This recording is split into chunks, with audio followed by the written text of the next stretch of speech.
Bigger. Better. Bolder. The cold, hard truth is taking talk to the next level. Right here on Bobo 89.1 FM, Cayman's community radio. We are still spilling the tea and committed to being part of the change that Cayman so desperately needs. Join Sandy Hill weekdays from 7:30 a.m. for Premier Access, Cayman Voices, Truthful Thursdays, and much more. Cayman's #1 talk show is now bigger, better, bolder, and more than talk. Getting results with hot topics, consumer reports, court exposés, and more. I've come to set the record straight. I've come to shine the light on you. Let me introduce myself. I am the cold, hard truth.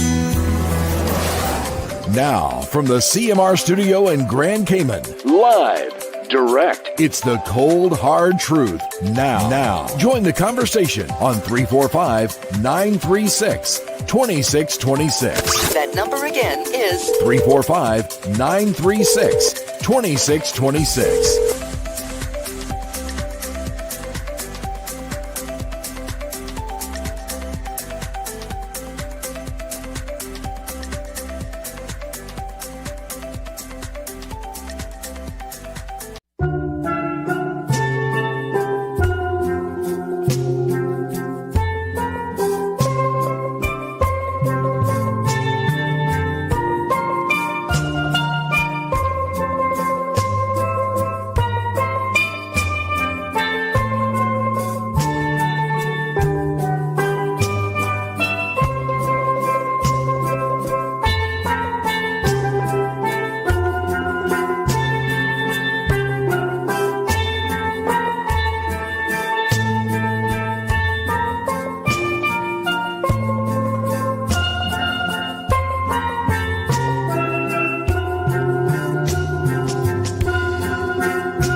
Good morning, Cayman. Happy Thursday. Friday, part 1. The week is almost over. In fact, somebody was reminding me, Sandy, we're almost halfway through the year now, and I couldn't believe it. I was like, what? Yes, honey child. Oh, what a hot mess. Let me see here.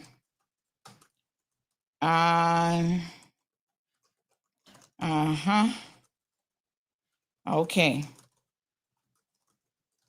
All right. So let me just see. How's everybody doing? Roll call. Let me send out the links. Today is a very, very interesting day.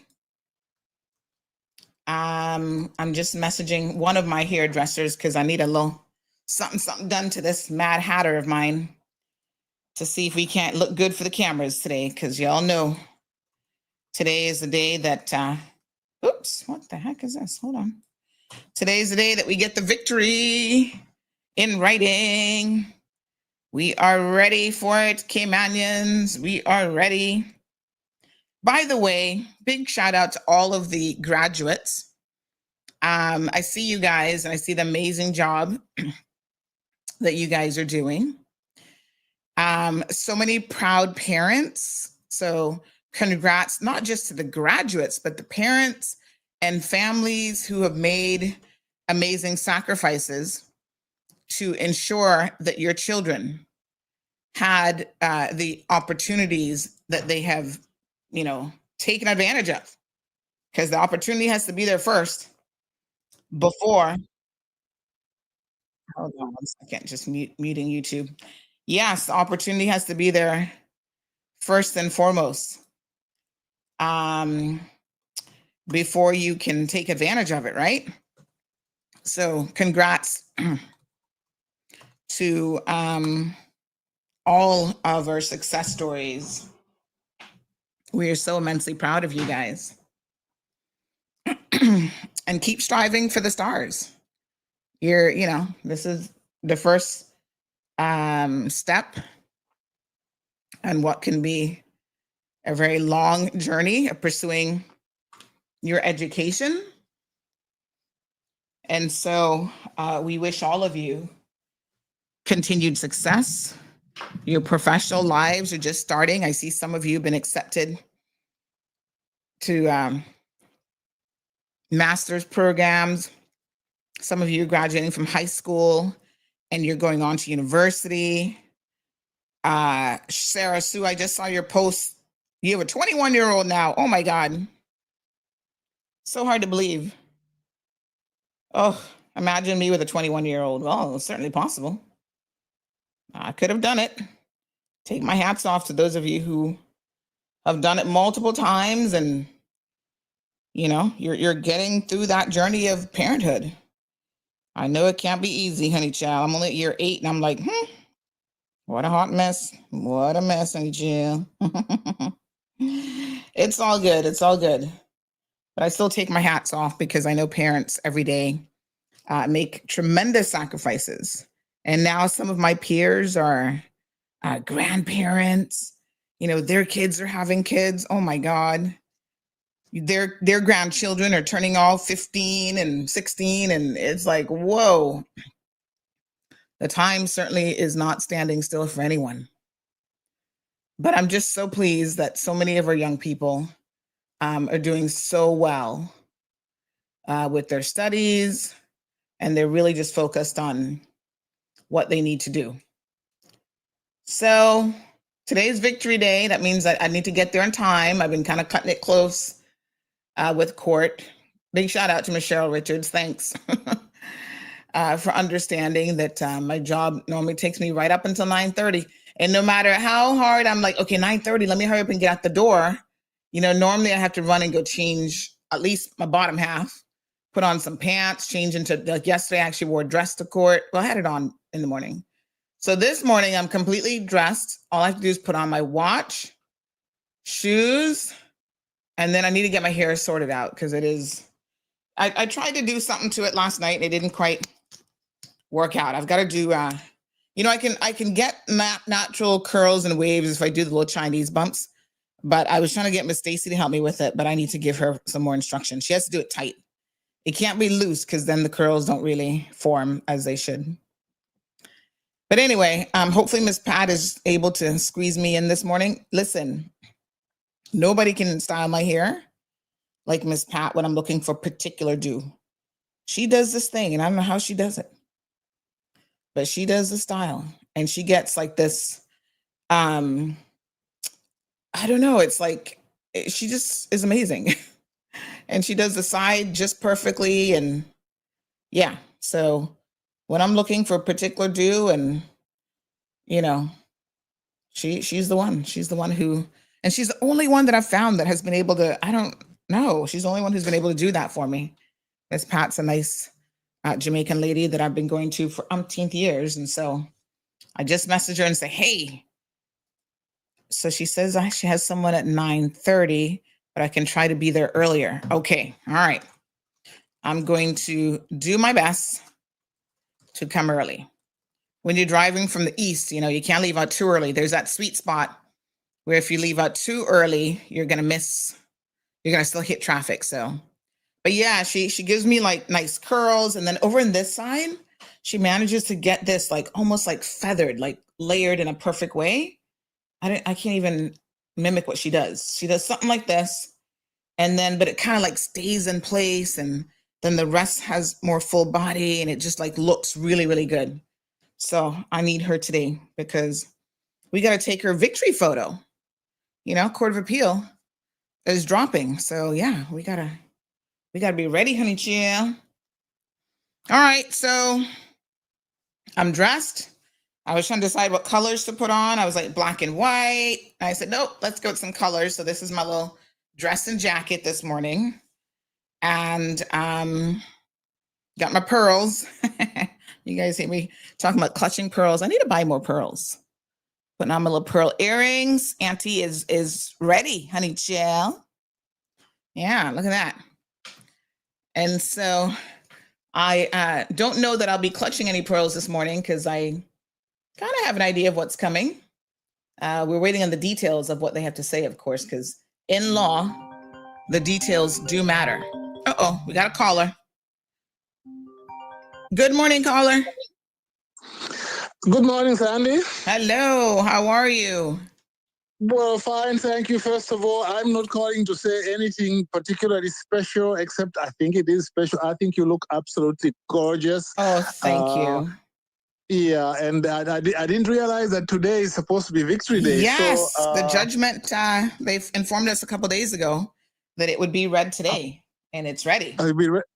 Oh, well, I don't know even what to say. I won't say good luck because I don't think we need that. All we need is justice. I think that justice is coming, and I'm just waiting. I can't wait for it to be formally announced, and then we can celebrate freedom of speech in Cayman and beyond. Yes. That's all I meant to call for. Thanks very much, and thanks for all the work you do. Thank you so much. I appreciate it. Bye.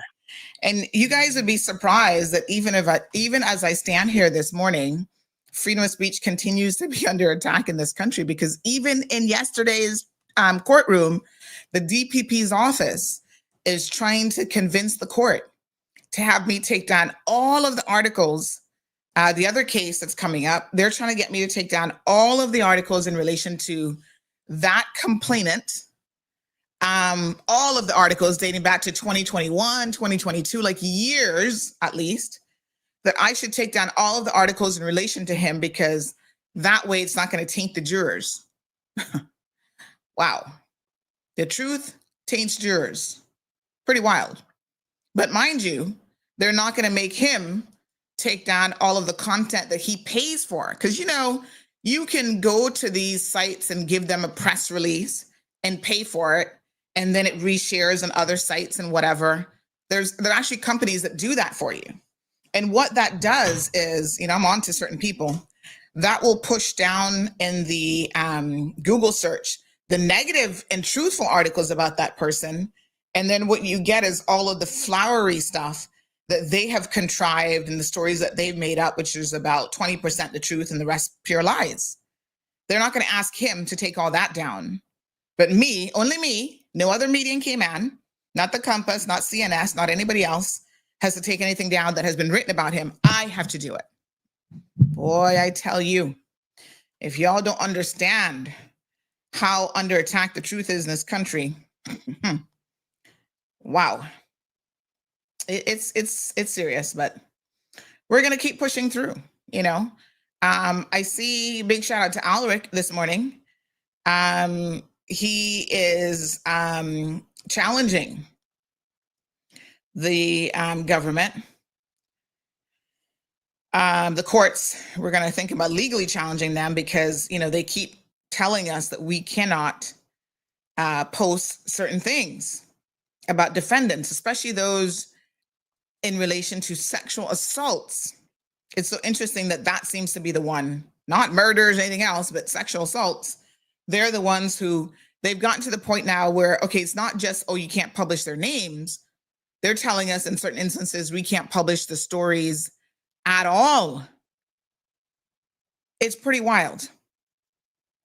So today is going to be a big day for not just me, but all of the Cayman Islands as it relates to freedom of speech in this country.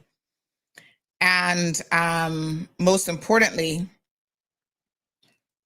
for media, because we are under, you know, if we don't bring you guys this information, you simply don't even know that it's happening. And so that's a really sad indictment, right? Now, the sad thing about it is there is always more than one way to get to an objective, right? And obviously I live in this community. I'm a part of this community. I'm a Caymanian after all. And I try to play by the book, except when I see that the book is being written by individuals who have an agenda of silencing and controlling the narrative. I'm not sure why we need to do that. Well, we need to do that because I guess I don't know who they're trying to protect. They're certainly not really protecting victims. I mean, look at the numbers in this country and you'll know what I mean. So we continue the fight. And I have a sense that at some point it's going to come to head where we have to make a decision as media. And when I say we, I'm sure it's going to just be me, lonesome, standing there by myself, and the rest going to be looking at me like I'm crazy. But we have to say enough is enough with the restrictions that the courts are trying to place on us and say, no, I'm not going to do that. And so what are you going to do? Throw me in jail for not following a court order? Okay, then let's do it. Then we start to get international attention, and then it starts to pick up track and it starts to go somewhere. That's what's going to have to happen here. We're going to have to challenge the judiciary.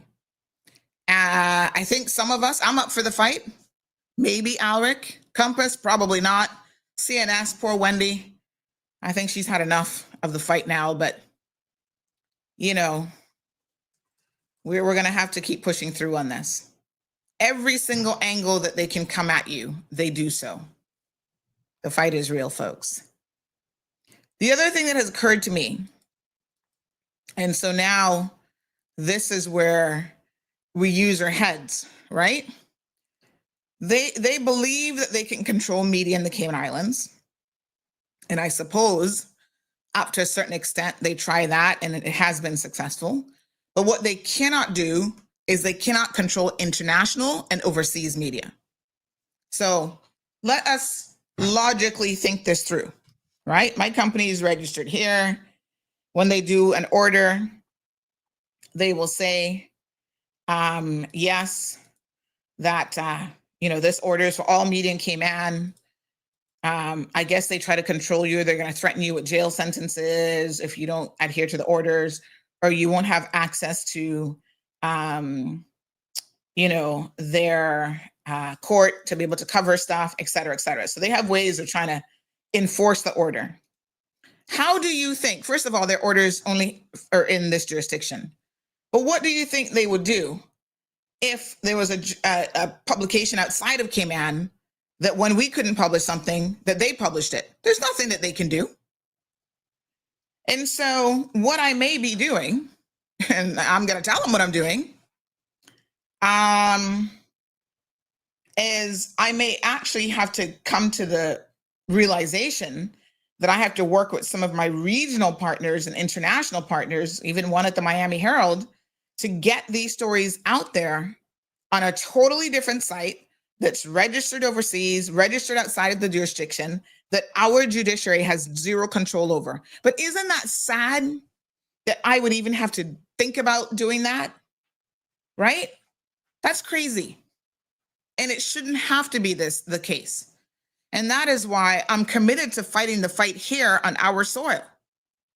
But in the meantime, the people of this world, not just Cayman, need to know. Because do you realize, because we have such a transient population, right? There are a lot of people who come here from overseas who don't know, they have this concept of Cayman just being perfect. Sun, what do they say? Sun, what is it? Sun, shade, and something, sun, beaches, whatever, right? It's like perfection. It's a vacation spot. It's sun, sea, and what's the other one? Sand. There we go. Sun, sea, and sand. Nobody does anything wrong here. Your children are completely safe to be roaming all over the place. They don't know what the predators that we have here. So unfortunately, their children probably in some respects might be at greater risk because of their lack of knowledge and the fact that, oh, now we can't get a sex offenders registry, right? Ay, ay, ay. So they have a lot at stake here. You know, next door, you got a convicted child molester. Not only do you not know, because he's not on any kind of a registry, because we don't have one, but the court has refused to allow us to publish anything at all about the story. Not that we didn't name him, we can't publish anything at all. When is this nonsense going to stop? Seriously. So this is the fight. And let me just check if there's going to be a Zoom link for the reading today. But this is the fight that we are having to endure, and I'm here for it. I've still got some fight in me. And so I'm not giving up, and I'm going to continue to inform all of you of where we are. Somebody said, as you said, let them. Yeah, let them. And we're going to just have another plan of action that we're going to be having to deploy to work around them. Because thank God for the fact that we have technology available to us today that we can do and work around certain things. So be forewarned, because like I said, I'm not hiding anything that I'm doing. There's really no need for that. The truth is going to have a way of setting us all free. Boy, it's sometimes I sit there and I just shake my head. Even yesterday, I was flabbergasted by this request to amend my bail conditions to make me take down stories that have been up on a website for years. I'm just like, what? Because they couldn't find a jury. Well, it's not my fault that most people in Cayman know me. And I don't think the litmus test is whether somebody knows me or not. Isn't the litmus test, or the real test, is despite you having, read CMR or whatever, that you can still sit in that jury box and be objective? There are a lot of people who may like me, may hate me, but they can still sit in a jury box and be objective. That's what it's all about.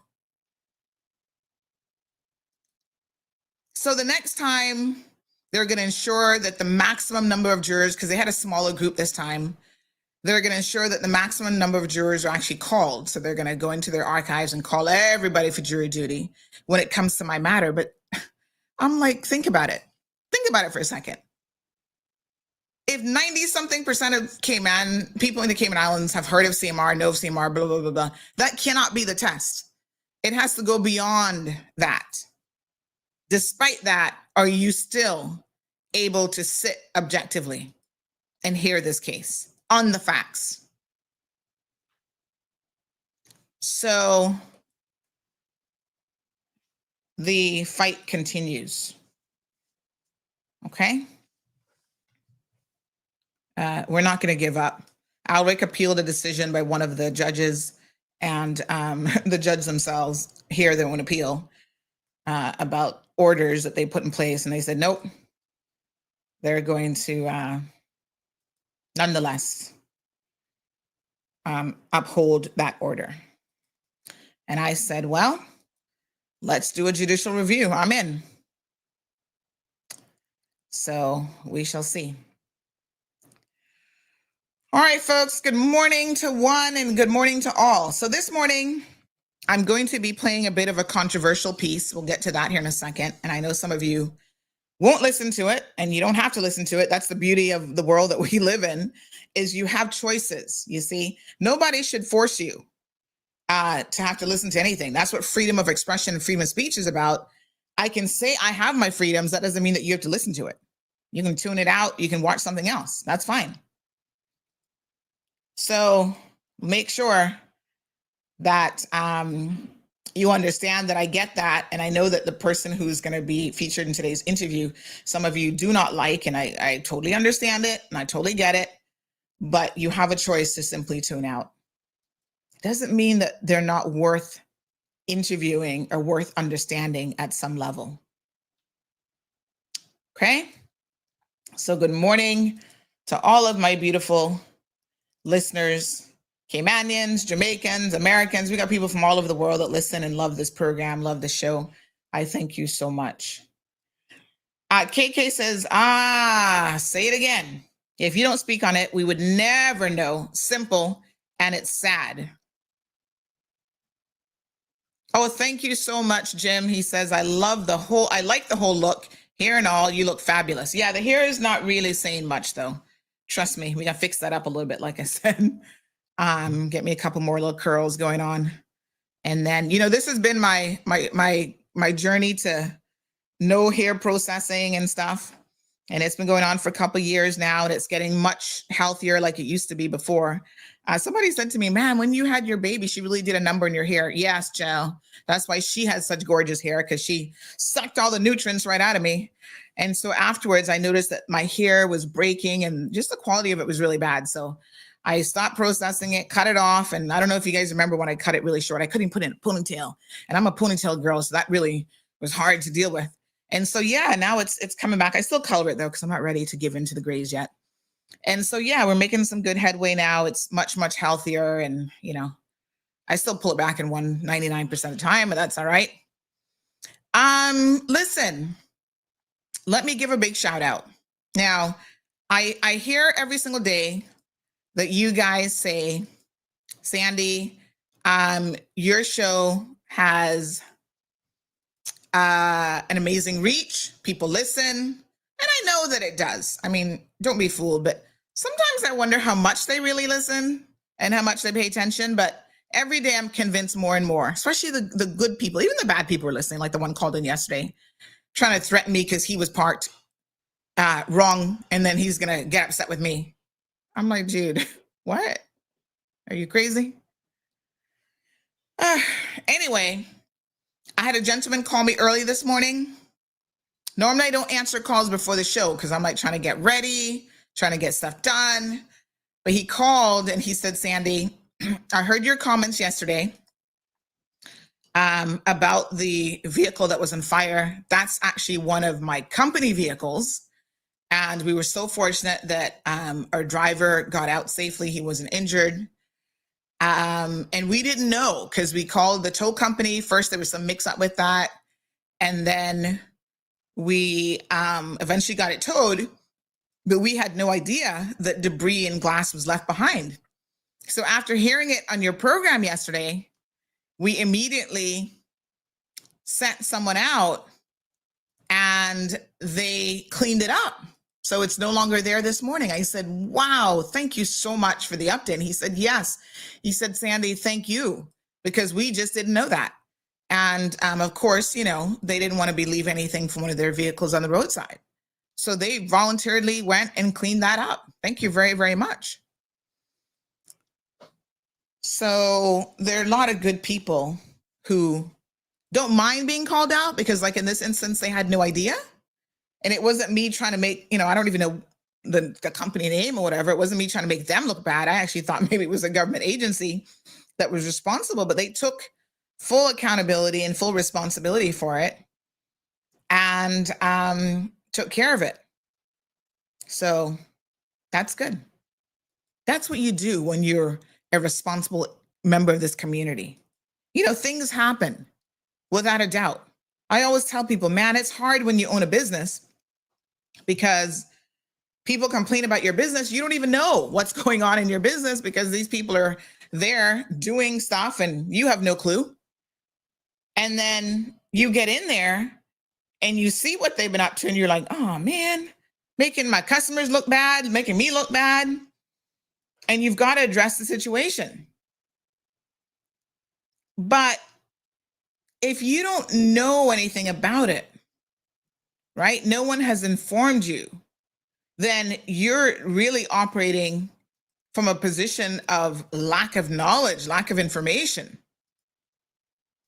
So then once you know, then you address it. And I tell people, go and speak to the managers of these businesses, the business owners, because oftentimes what you will find is, yes, they're not aware of a situation. And so their staff are on a frolic of their own. And once they become aware of it, then they are able to deal with the situation accordingly. So I do think that that's always a good thing when that can happen. So, these are some of the challenges of being business owners, quite frankly. But I appreciate this gentleman calling and taking responsibility.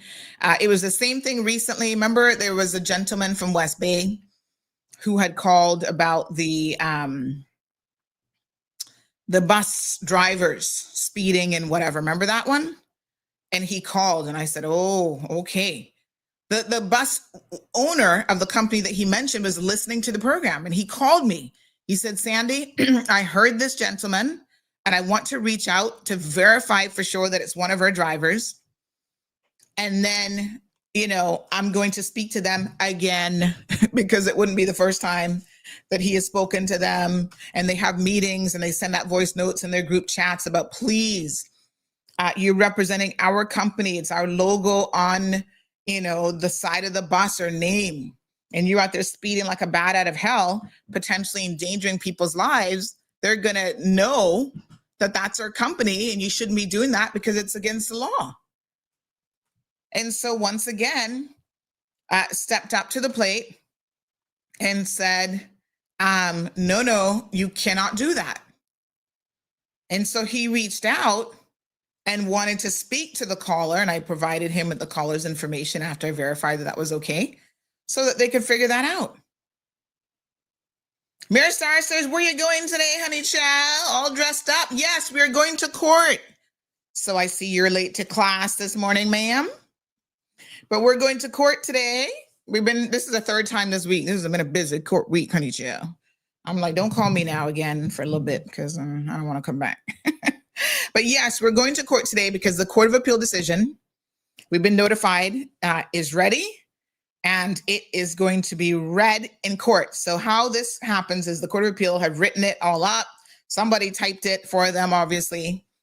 And now they have it ready, and they're actually going to have the judgment read by Justice Cheryl Richards. So she will read the judgment on their behalf. So I'm excited to hear it. I messaged my lawyer today. I'm like, listen, Madam Amelia, you and I need to get a decent photo of ourselves. I'm going to be wearing my Sunday best on a Thursday and we're going to get a picture together because Amelia really works very, very hard for her clients. And I can tell you that she does an amazing job. Now, I'm a firm believer that no matter how hard people work, if the truth is not on your side, it's not really going to matter much. Almost 500 people. Do we have 5? Oh, yeah. Between Instagram, we got over 500 people in the live stream already this morning. Bless you. So it's not going to matter. I'm going to just sit in my chair for 1 second, honey child. It's not going to matter much if you're not on the right side of the law. You still got to be on the right side of the law. You can't be going out there breaking the law and be like, oh, yeah, I've got a good lawyer. She's going to get me off no matter what. That only worked for so long, honey child. And then before you know it,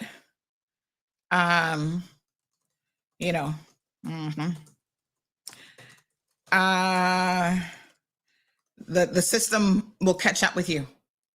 Oh, I'm so sorry. I forgot to send out the invite to the community groups. I sent it out in the main one. Give me 1 second here. So yes, it's a blessed day. I mean, every day that you're alive and you are well, trust me, you have got to give thanks. But today we got a different kind of victory coming our way. So we're here for it. And wow, I can't even believe that I have had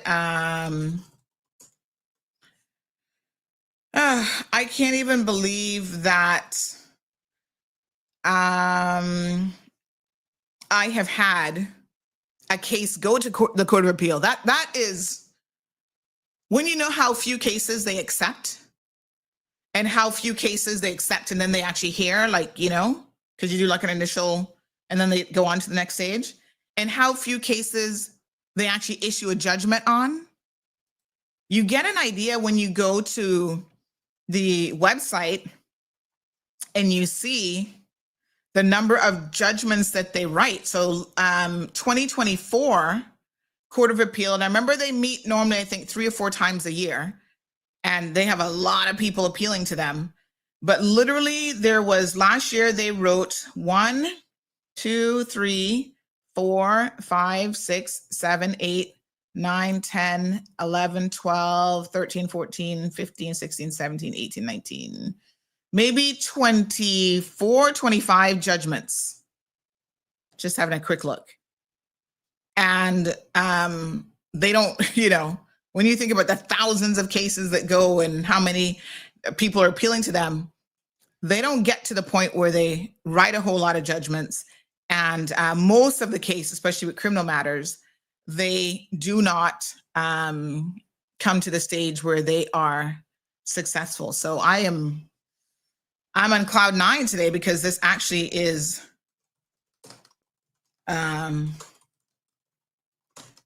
this is a pretty big deal. And so I want to thank everyone who has showed me support over the years, everyone who have understood the fight, understood the vision, and those of you who didn't understand the vision, didn't understand the fight, who, you know, never believed in CMR. I thank you too, because you motivate me in ways that you probably have no idea.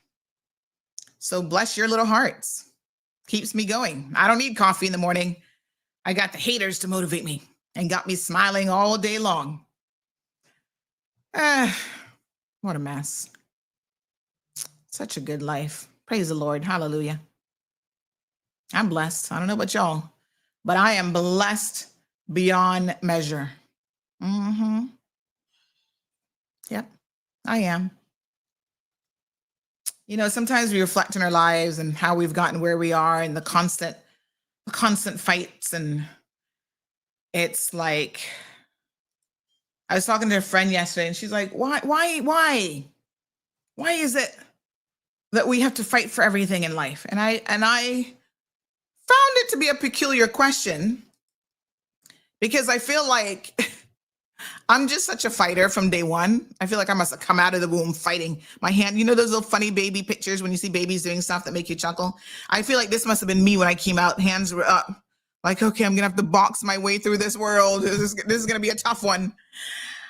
I'm just like, it's just part of life. Let's just go out there and do it. Don't focus on the struggles. Focus on the journey and the end goal, because you're going to get there. And I said, yeah, nothing comes easy in life that you really, really want, but just do it anyway, right? Don't be dissuaded, because you're always going to have roadblocks that you got to find a way to go around, jump over, go under, walk through, knock them down. However you got to do it, you will find a way. And, you know, I think people, not everybody is born, obviously. I don't even know if it's about being born, but, you know, people are resilient in different ways. So I don't want to judge somebody's resilience based on my resilience, because it definitely hasn't come easy. And we've all had moments of oh my God, depression and, questioning ourselves just like that. But I'm at the point now, I don't question it anymore. I'm like, girl, let's just get it done. Where there's a will, there's a way, and we can do this. Each of you going through something today, I just want you to understand that there's that bucket of gold and rainbow, not in a literal sense, but figuratively, it's there. You can do this. You got this. Abby says, yep, give thanks every day for every day. Lucille says, I'm sending Bob Marley's song, Don't Worry About a Thing, Every Little Thing to Be All Right. Every little thing's going to be all right. Yes, big up Amelia and Lee. I've never utilized Lee, but I know that Lee is amazing as well. And her clients are very, very happy with her services for sure. So big up yourselves there also. Mr. Brady has a good little team over there. I'll tell you what, he's very fortunate. Honey Jill. Amen, says Jim. There is something better right around the corner. Do not give up. That's the goal. Don't ever give up, folks. People want you to give up. Sometimes it seems like life wants you to give up, right? But don't do it. I got you. We got you. The community has you. There's a young lady right now. One day I'm going to sit down and interview her. She was, she had committed an offense. She was featured on CMR. And now she's turning her life around. And I'm cheering for her 1,000%. I never want to see people fail. I'm a little bit tough on people because they're like a broken record. They keep doing the same thing over and over and over again. Now, I don't have any sympathy for those people, but if you did something, you owned up to it, you paid your dues. Now she's got accepted into an educational program. She's trying to go overseas. She's, I'm here. I am here to cheer her on 1,000%. When she continues to do the right thing. I'm not cheering you when you're doing the wrong thing, honey child. But as long as you continue to do the right thing, I am with you and the people are with you. And so she was even saying with this conviction, this is going to prevent her. I said, honey child, other people have done it before. They've successfully gotten it taken care of. So here's what you need to do. And she's working on it. So I am really holding her up in prayers that she continues to remain positive and does not become dissuaded in any way from turning her life around. Because it seems like that's when the obstacles become the strongest, when you're trying to turn things around and you can do it. You don't have to live in, constantly being a troublemaker, a fraudster, stealing from people, lying, murdering, gang banging, all these types of things. You can turn yourself around and be a productive member of society. Jim says it's amazing what you and your platform are able to get done. You bring attention to people, places, and things that should be brought to the forefront. Otherwise, the majority would not know. I personally thank you for you and the CMR platform. Thank you so much, Jim. I appreciate that. Good morning, Andrew. He says free will to make decisions, choices, and decisions. However, there is right and wrong. God gave us 10 commandments and an instruction manual to live by. However, every day we're amazed by the things that are happening in the world. Greed, crime, human trafficking for sex, money laundering, etc. live by the principles of God. And the 10 commandments are so simple, right? Very, very simple. Oh, good morning, Miss Alba. She says, wow, Sandy, que linda te ves. Muchas gracias, mami. Muchas gracias. Those of you who don't speak a lick of Spanish, she says, how beautiful you look. Thank you. I appreciate it. Good morning, Brother Sean, joining us all the way from the bluff in Cayman Brac. The beautiful, beautiful Cayman Brac. Thank you all very, very much. Balika says, I am here. I'm up for the fight too. I'm going to let Alric know because maybe it has to be a concerted effort. Aliano, morning to you. He says it's very intriguing how the narrative can be in favor of some and not all. Hope you win because there are many Caymanians will be muzzled in our country, but the rich versus poor, I guess. But hey, rich versus poor, I guess. Well, having access to resources like a good lawyer certainly makes a big difference. I'll tell you for sure. But we already know that I've won the case. I've won the case because the Crown wasn't objecting. They said, yes, the judge got it wrong. So it's not a question if I won or lost. We've won it, but we have to see the details. This is where lawyers now, they got to see the details in it to see exactly what the court says, how far the court goes addressing the constitutional issues as it relates to freedom of speech, because this is going to have all future cases in Cayman now. This is going to have an impact on those. So they're setting precedent, and it's how far the precedent is going to be set is what we're most interested in. Abby says the poor civil servants are gagged, forbidden to speak against their masters. Don't worry. Like I said, where there's a will, there's a way. They find a way to reach me. Even the prisoners be finding a way to reach me. Good morning, Miss Brenda. Thank you so much. She says you look lovely today. Beautiful dress. I appreciate it.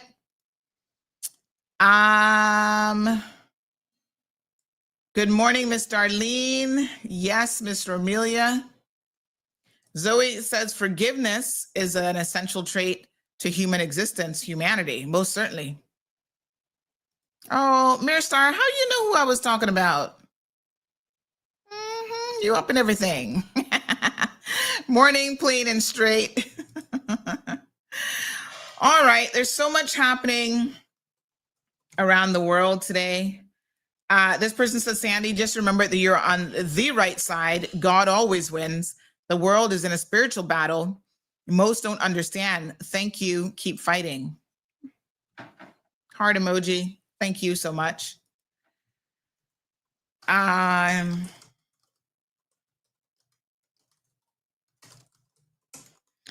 right. Let me see here now. This other person says, I want them to go there with you so you can drag them. Good morning, angels. Yes, dress well and professional today because the picture is going worldwide and down in history. No matter the outcome, you've done the work and fought the fight, and that's a win. Thank you. I'm up for the fight too because I have two good lawyers at the helm, Miss Sandy Hill and Mr. Belika. Well, I'm not a lawyer. Let's remember that now. I have a law degree. There's two different things. And the world, this person goes on to say, is watching the fools. Thank God for technology. Honest people don't mind being called out. And only those devious demons. True, righteousness will always win in the end. Isaiah 43:2 says, when you walk through the fire of oppression, you will not be burned up. The flames will not consume you. Amen.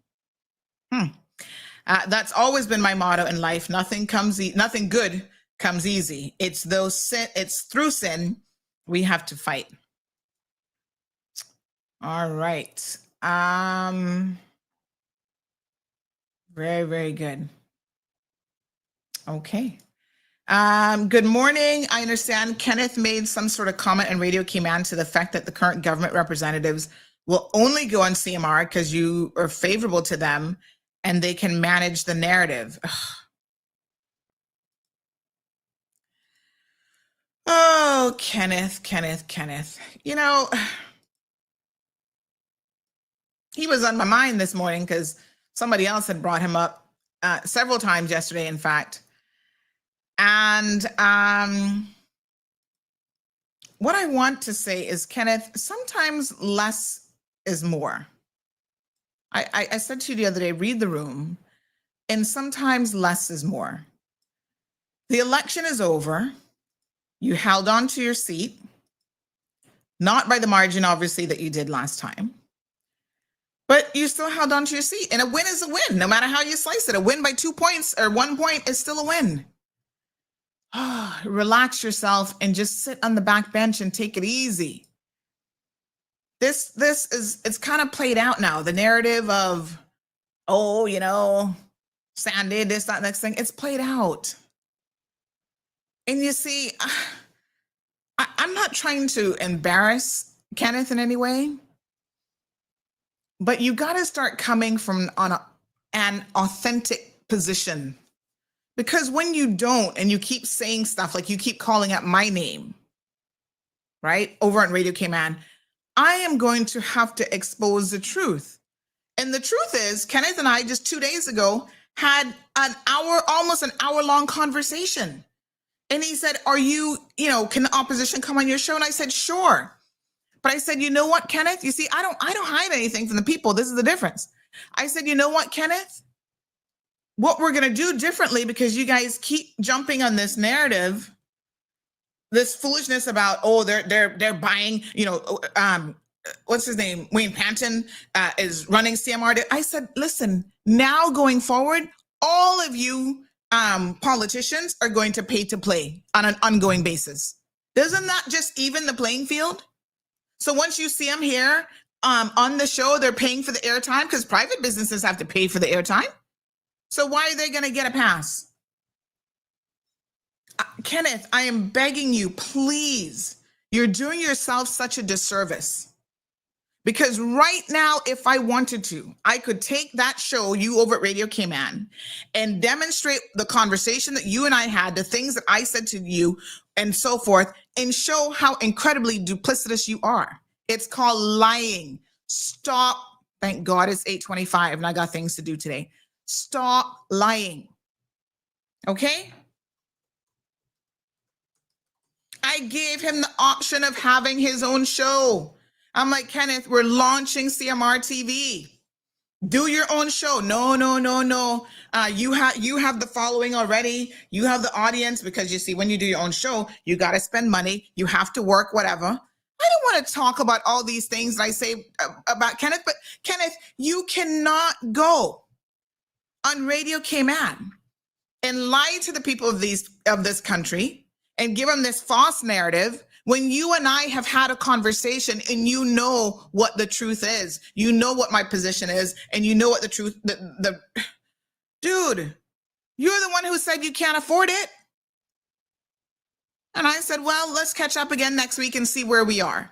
Now you're going over there on Radio Cayman, trying to, put this commentary out there that, like I'm in cahoots with the opposition and they're going to get away. Dude, they can come on and they can have their own show. And you see, the thing about it, right? Remember last week when the premier was on and him and the deputy premier? Now you guys listen to what the premier said. He said they're going to do more this time around, engaging with all media. And yes, they would be going on Radio Cayman. The man said that. So, hi, good morning. Good morning. My name is Sarah calling from Flo. Hi. Calling to speak with Sandra Hill. Oh, yes. You want me to pay my Flo bill? We're live on radio. I owe you a bill? Well, there is an outstanding balance, yes, but that's not the reason for my call. Oh, okay. What's the reason for your call? About the service. About my service? Right. Well, you said that you were live? Yes, ma'am. This is my talk show number. No. So yeah, you're calling me live on radio right now. But is it a one question answer or one question or? No, it's more like a survey. Oh gosh, no time for a survey this morning, honey jail. All right, no problem. Thank you so much though. Yes, have a lovely day. Thank you. All right. I was wondering if they would call me about my bill. Got to pay that too. So yeah, people were sending me these messages yesterday. This person said, I was watching Radio Cayman live from this morning. Kenneth was on there talking about CMR and how Andre committed to go on your show, Encompass, and not Radio Cayman. That's a lie. Andre has sat here and said they will be on Radio Cayman. They're going to do, as a matter of fact, they went on Encompass before they even got to me. So I'm nobody special. Kenneth, stop it. You're the little boy that I'm going to have to slap on your hand and put your behind in the corner. Because you just won't stop. What is wrong with you? None of this is helpful to you. And the sad part is, meanwhile, he is running to the current government, constantly trying to get in with them, He even has, you know how many times, boy, let me shut my mouth this morning, you know. Seriously, behave yourself. How many times you're not blowing up the deputy premier's number? You want to be his permanent secretary. What's it called? Permanent secretary? Oh, you can help him with tourism. Huh? Every time you turn around, you're calling Jay. I know it because I'm sitting there talking to Jay and who blowing up his phone while I'm talking to him, but you. Kenneth, behave yourself. Stop it. You're not impressing the people of the Cayman Islands with this woe is me, I didn't get a ministerial position nonsense. Sit back and just be a good opposition. People are not being fooled anymore. Listen to what this person said yesterday. Hogmouth Kenneth was on Radio Cayman just now. This was yesterday morning, talking about the government and only wants to go on that only wants to go on to other platform where they can control the narrative. He just so darn sad. And you can see he is sad, but let him sit his backside down on the back bench. You know what the funniest thing is if anybody is not going to test the government, it's going to be Radio Cayman because they're owned by the government. So the government has their say over in Radio Cayman. They're not going to take too much criticism over on that side. So what he says does not even make any logical sense. Kenneth, stop it. You're a big man and you need to be showing greater political maturity. This is your third term in now. Good morning, caller. Good morning. How are you, honey? I am very good. And again, you look very lovely today. Thank you, darling. I was wondering what the occasion was, but you said it. Yes, and ma'am. That's a lovely dress. Thank you so much. I am assuming it's a dress. Yes, it is. With a jacket. Okay. Mm-hmm. Oh, okay. Proper. And my pearls. I got my pearls on too, Miss Brenda. Oh, yes. Your Kamala Harris style pearl. You know it's serious when I put on the pearls, honey child. Yeah. And I'm saying your Kamala Harris style pearls. Oh, thank you. Yeah, you go, girl. Anyway, Sandra, I am calling you on behalf of a lady. I know she listens to your show. Okay. Probably doesn't call it very often. All right. And I suppose I could say that this would be on behalf of many people, including myself. But I saw her yesterday, and she is a senior citizen. Okay. And she was talking, this whole mess with Flo. Oh. And yes, because they made the decision unilaterally that they would stop mailing out statements to people. They would be sending them by email. Okay. And now the thing is, they don't send them by email. And when you're calling them, asking them, they tell you, oh, we don't have an email for you. But they had just sent you an email telling you they would no longer send you paper statements. Okay? You go figure that one out. Now, the other, yes. But ever since they've done it, I have to be calling and writing every month, asking to please send my statements. And they'll send, and I have to keep doing it. All right? Then you go out here to Savannah, that used to be very quiet, except for close to the payment time. And you could just pay your bill in 5 minutes or so, and you were out of there. Now, they only have one cashier working. They've closed the other payment locations, apparently. So now you can only pay Savannah and Galleria, which means a pair is overcrowded every day. It doesn't matter what time of the day you go there. And so the lady was saying to me that she had just come from there and she was standing up for over 2 hours trying to pay her phone bill. Only one cashier was working.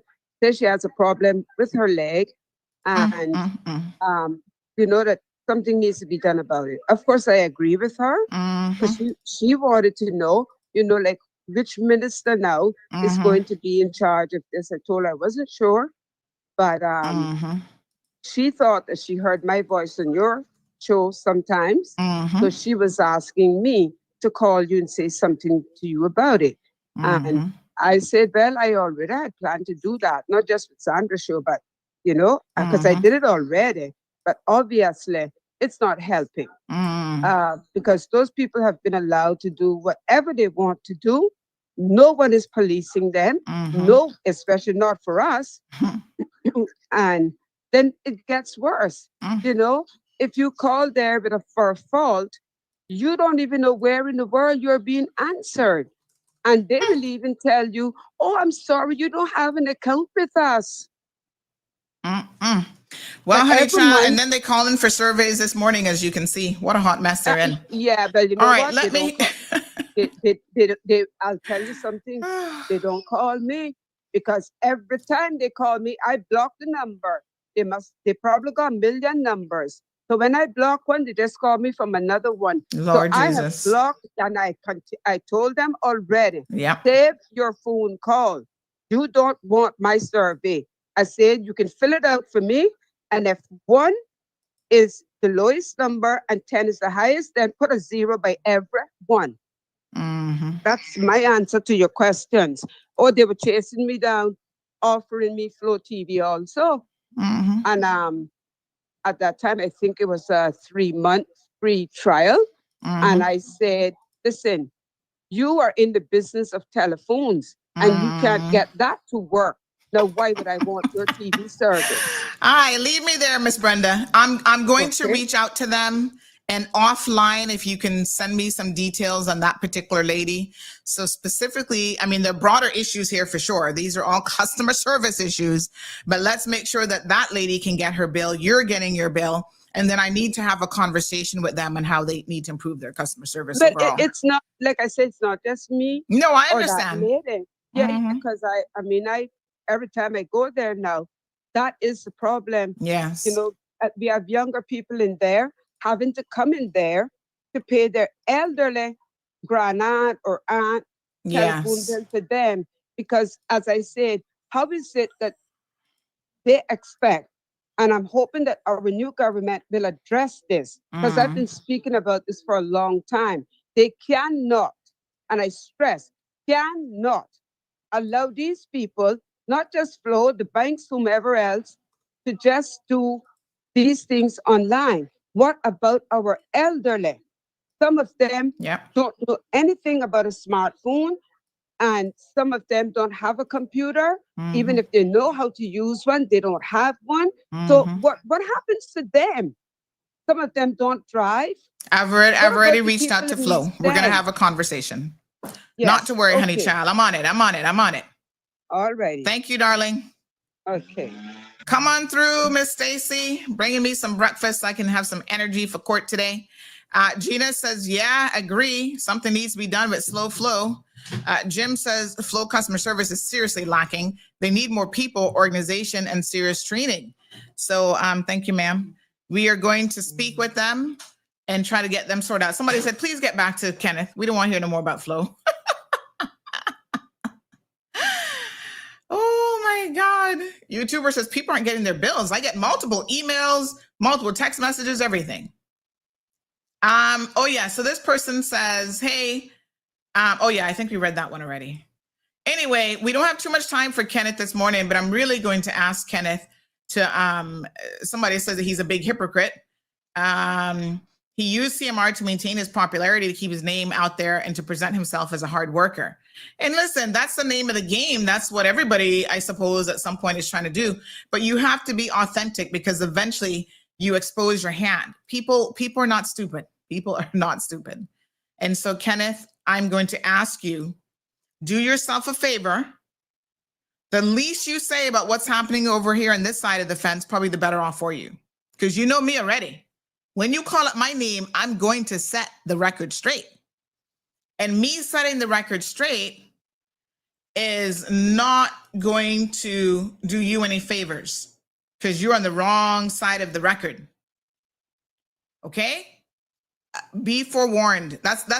This is the last time. And I said it during the election, and you must have forgotten already. We're just a few weeks out of the election now, not even a full month.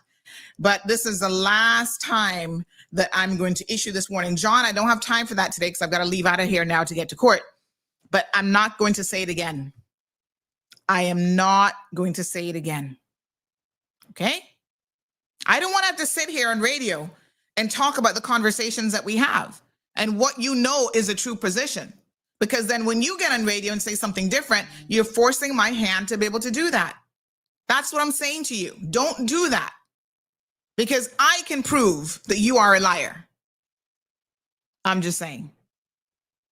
All right. We got to play our interview because I got to get out the door so I can be in court in time and go get my couple of curls and look good for my picture today. Folks, controversial artist.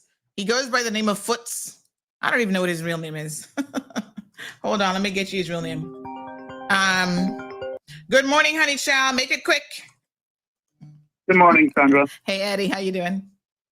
I'm not bad. I'll just make it really quick. Just food for thought there, just to throw it out and appeal to your civic duties in which you do a lot of as it is. I'll openly acknowledge that. But you'd mentioned about pay to play for any of the politicians coming on there. I think that would be a disservice to the island. I think if you make it, once it's an issue of updating the people on national issues, if they want to come there and market their parties or their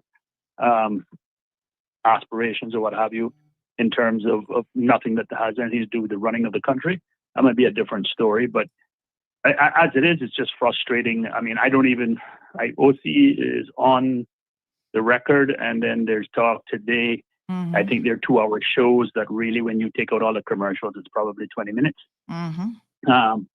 They just don't get it. I mean, a government-owned and run radio station, and they will interrupt members of government dealing with national issues for commercials.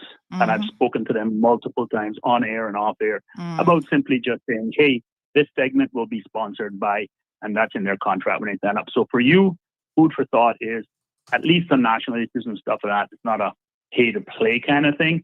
And that's part of a contribution to society. So let me explain to you the difference, Eddie. That's all coming under the CMR umbrella. There will be shows dedicated to that. The difference is he wants to come on my program. Like I said, I offered him a show at no cost where he can go out there and do his own show.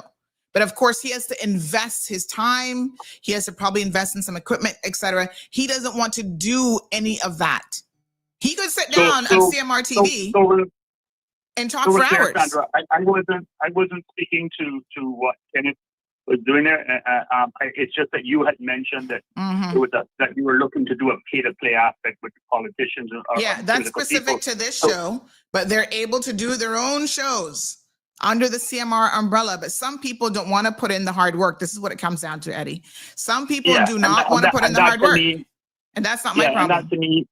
And that to me is completely separate from what I'm talking about. Right. I just want to clarify where we are here. And that's what I wanted to clarify too. Breaking news, immigration reform, that shouldn't be something where they come in and just like we had France Manderson on yesterday. France Manderson didn't have to pay to come on. Right. Okay. So I just thought I'd throw that out there. You have a great day. No. We're sensible over on this side of the fence. All right. Take care. Thanks, Eddie. I appreciate it. You can't, the problem is when it comes to these politicians, you can never make them happy when they're not in the winning seat. And that's a problem. So, it comes down to this, trying to find a way to balance it means you set the same rules for everyone, but they don't want the same rules for everyone. And that becomes problematic. But listen, you want to have your own show? Reach out to CMR, honey child. We can get that done. That's no problem. All right. We got to put up Foots. His name is Ronald Foots.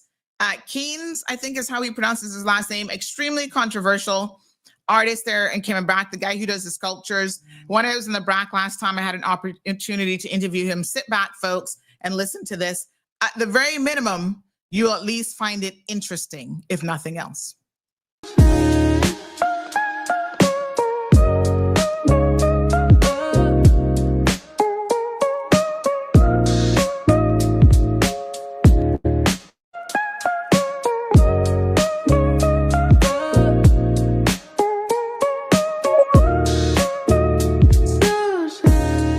All right, folks, so we're visiting beautiful Cayman Brac over the next couple of days, and we've had the opportunity to visit definitely one of Cayman Brac's most interesting residents. He goes by the name of Foots. We're going to sit down and talk to him a little bit here.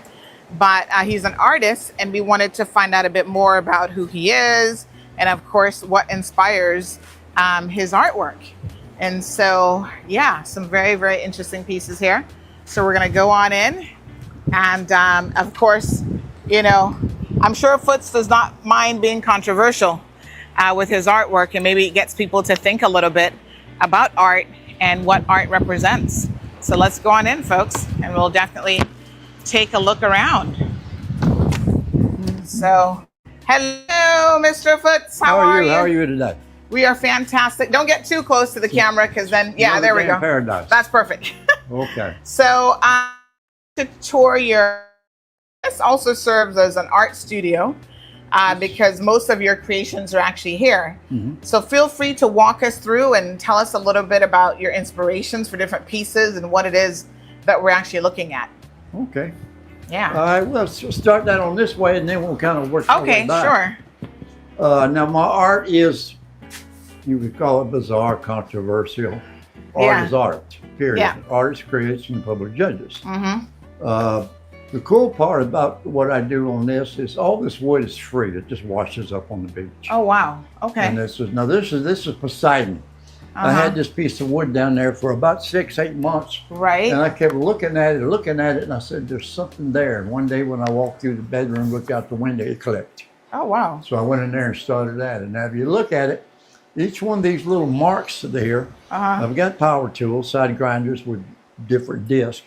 And you just sit there and you just kind of wig out. You know, your body's here and your mind's somewhere else. And it's thousands and thousands and thousands of times. Wow. But that's what it takes. There's my love. But that's Poseidon. Was the of course, Poseidon is the Greek god of the sea. That's so, right. Yeah, this Now came this- right out of the sea. Interesting. this Do you know one- what type of wood that is, by any chance? That's cedar. That's cedar. In fact, if you're looking at it, this was actually the roots, and that was the tree.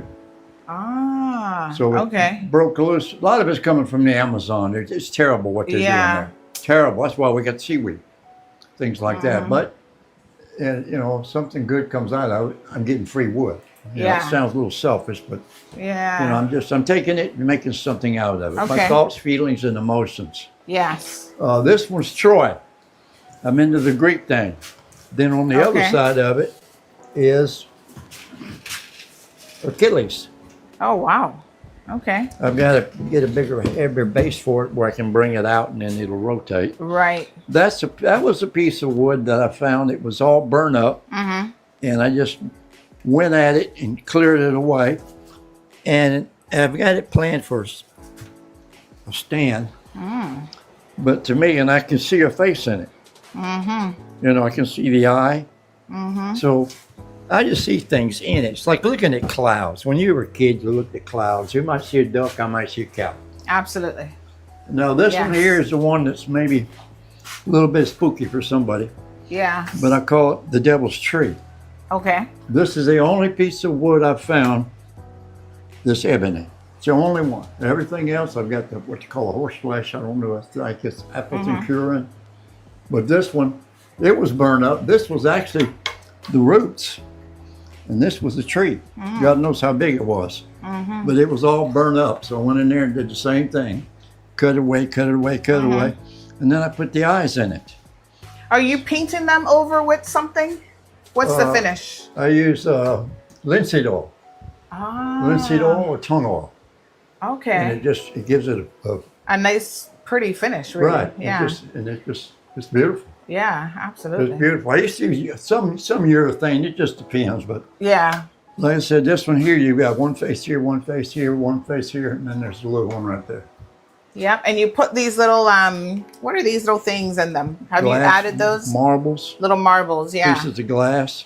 I've got a Okay. tumbler. I can break up glass and I can make it as I want it. Wow. But this one is my favorite. I don't Yeah. know why. It's just It's very there's interesting. just yes. something about it. It's just, you know, it might sound crazy. I get up in the morning, I say, "How you doing there, girls?" and then I go about my business. This one, it took 3 of us to get this one in the house. Oh my gosh. And that one, Wow.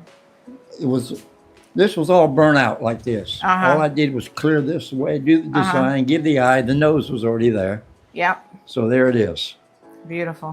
This one here, it's got a wicked look. I call that one Satan. It's got that ominous, Yes. grin and whatever. And I know my art's a little dark and controversial, but that's just me. Yeah. Well, tell us a little bit. People might not know how you got started. So tell us a little bit about how you got started in art. Did you start as a young man, or did you kind of start middle age? Like some people find their artistic talent a little bit later in life. So when did you discover? About 4 years old. Wow. Okay. Seriously. So from day one. Yeah, 4 years old. Papa told me as I grew up and got older, he said, everybody wanted to go, all the kids wanted to go to the fair or the Ferris wheel. Yeah. He said, you wanted to go to the galleries, you wanted to go to the art. Yeah. It's just me. It's me. Yes, that's who you are. Yeah. And where are you from originally, Foots? I was born in Munich. Okay. Papa was career military. We went to the U.S. until 59. I was born in 53. Okay. And then we lived all over the world. Papa get transferred here, Casablanca, Tripoli, Morocco, East Africa, Germany, Austria, Oklahoma, Alabama, Florida. All over. We were all over. And then he retired in like 67, and things kind of settled down. We settled in Alabama. Okay. And do you think your influences of travel has impacted how you see the world and how you see things like artistically? Yes, ma'am. Yeah, for sure. Cuba's a gold mine. Cuba is a gold mine. The art and the architecture is unbelievable. Yeah. And what I love about Cuba is they take care of it, promote it, and they protect it. Down here in the U.S., you got a house, well, you got little termites in there. Well, it's 100 years old. Knock it down. That's sad. That's just sad. Yeah, for sure. All right, so you got a lot of faces. Are these things also from wood that you would have found, or what's the material here that we're looking at? Oh, these? No. These I make. I've got a basic form to do the skulls, the faces. Yes. And then what I do is I take towels, just terry cloth towels, beach towels, hand towels. God knows I've bought hundreds and hundreds of them. I cut it up in a strip, and once I cast this, then I saturate it with pure cement, and then shape and mold it. Now there's thousands and thousands of pieces in this house, thousands and thousands, and no two are alike. Wow. And what I've done is I've come up with an equation as far as hanging them. It's very simple. It's gravity. Okay. I don't have to worry about the hangers, whatever. I have to stick it there. Now, if you look around, I don't have any of them here, but. Wow. So you said towels? Yes, ma'am. Or, so the material, that helps you make the mold? No, that's right. It just, once it dries, it's just. It's just hard as a rock, really. I mean, it's just, you can see it, feel it. Yeah. See, there's where I join right there. I start from one and I wrap it. And then but I cannot duplicate it, I can tell you that. I can sit and try to duplicate it. And it's impossible because every one is just unique and different. That's right. Everything is, you just can't do it. I guess you could say it's maybe somewhat abstract, but you just can't do it. This one I got hell for back in 2014. I'm just I think when I did the Apocalypse Now. Yeah. So what this is this was a goat skull that I got from Buddy. He had it sitting out in his yard. I asked him if I could have it. He said, sure. So then this is a symbol I found at the dump. And these are jawbones from a cow. Now they were originally, I used them down on the Apocalypse Now. And then after all the upheaval and problems, and then I burned it down because it was a prop to be burnt down to do a video I'm doing, a music video. So then I took the jawbones of the cow, and that's his wings. Oh, okay. And then I kind of stuck that in there a little bit because they refer to as the devil, Satan, serpent, whatever the case may be. Okay. The devil has like 10 different names. Yes, all over the world, depending on where you're at. Right. So we're going to talk about some of your legal troubles as we do our journey today, because it has been interesting. I don't know if you've heard, but the Court of Appeal is about to do a whole thing now in free speech, you know, and this is a form of speech, art. So it's interesting how people see things differently, kind of depending on their own experiences and where they grew up and where they're from. But you were dragged into court, or they tried to drag you through the court system because people didn't like your artwork. I went to court 9 times. 9 times. Oh my God. 9 times. Trial was 3 days. Everything else, Moran, he was just a little snot. That's all he was. I mean, he was just a little egotistical little boy. Try to open up my water bottle here. Yeah. And whenever when I got arrested, I went to see him because I needed some documents. I had 14 days to get on it. And as everybody knows, I was an attorney. But it's kind of comical. I went in there and met with him in the conference room there, and he was sitting there looking. And I wasn't this far from him. And I have a habit, while I talk and I use my hands. And when I point at something, I do that. Right. My father was that way. Yes. A lot of people do that. I just naturally do that. Right. And some people say that that's satanic, or you know, with the group guys, not the groupies and the concerts. But this is just me. I've been that way since And he was reading a bit into that then. Yeah. But I told Moran that day, I looked at him, I pointed at him, I said, son, let me ask you a question. How old are you? He said, stuttered. He said, 35. I said, I'm 63, son, and I'm going to fight you.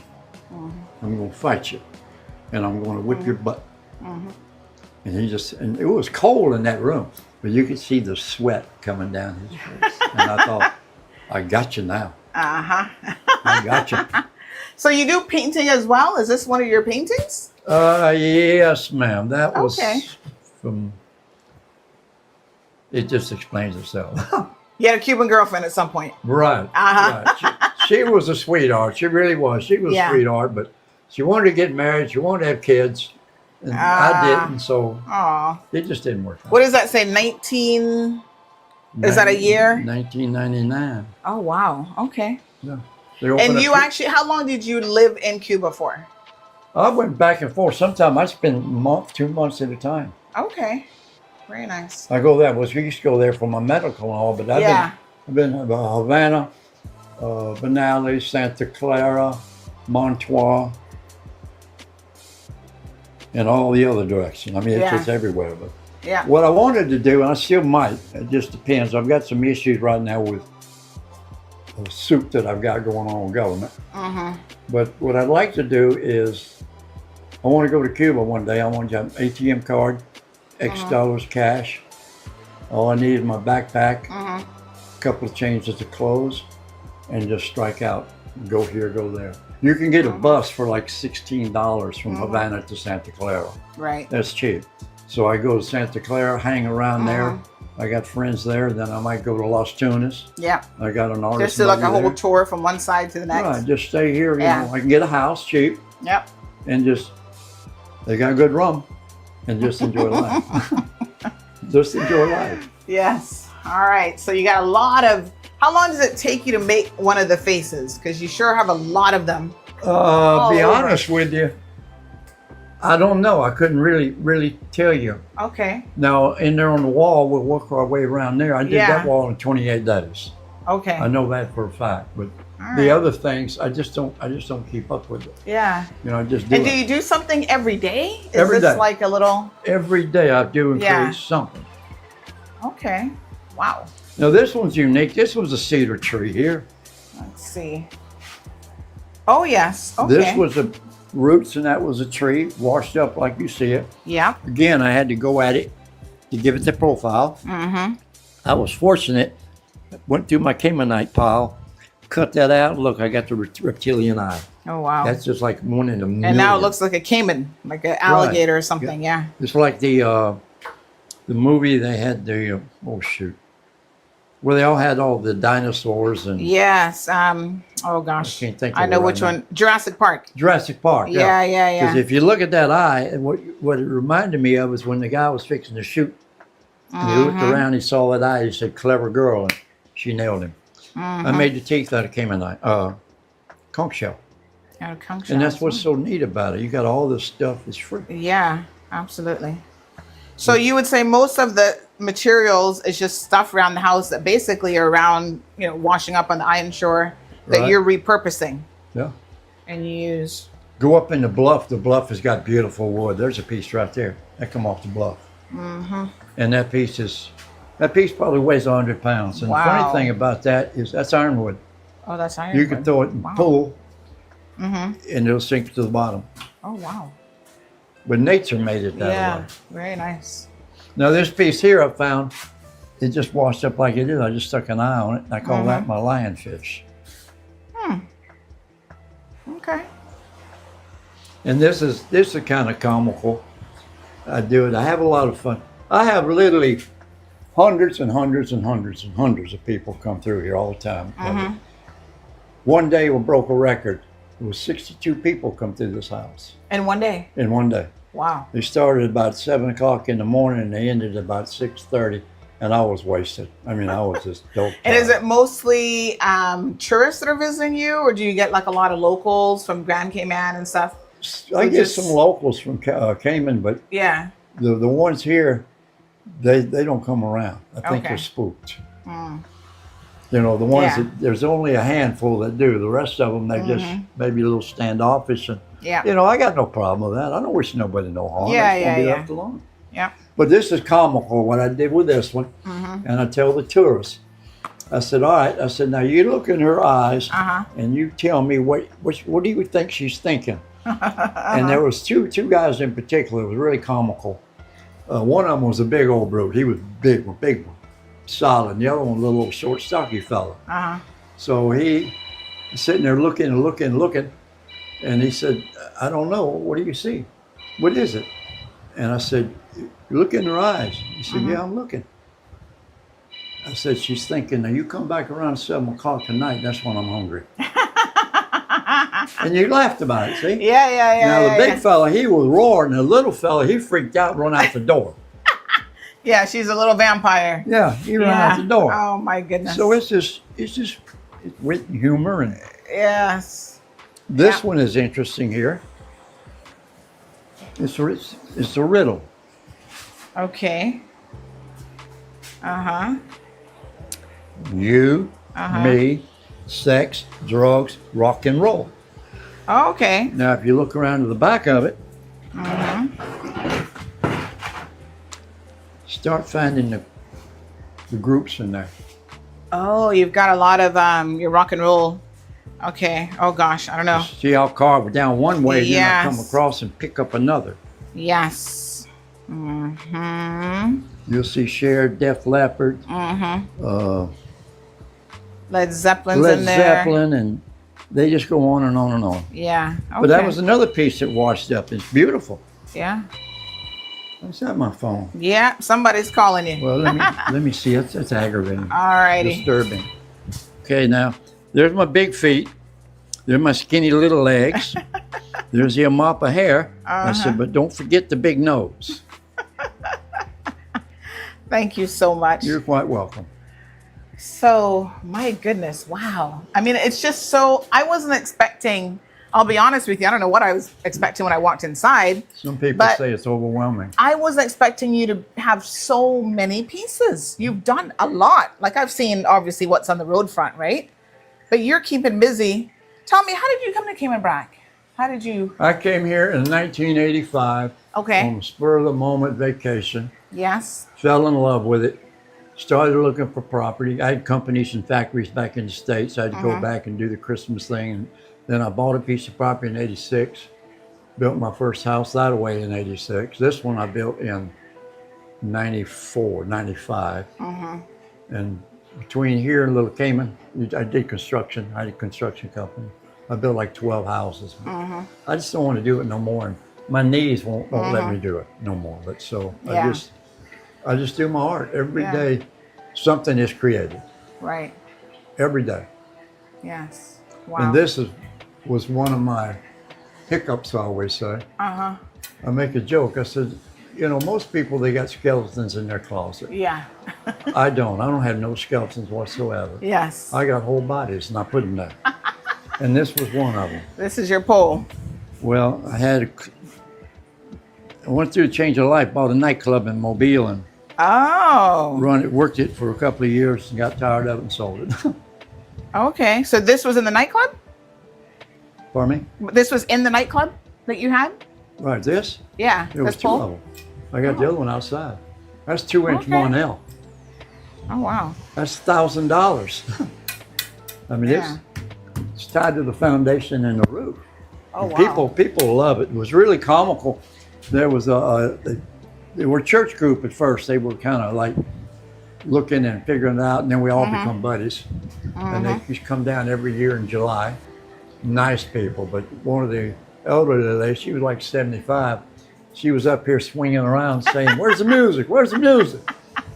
And I thought, man, you're really cool. Oh, my goodness. Yes. So a little bit of everything is here. This is a witch doctor. I did this in 2 days.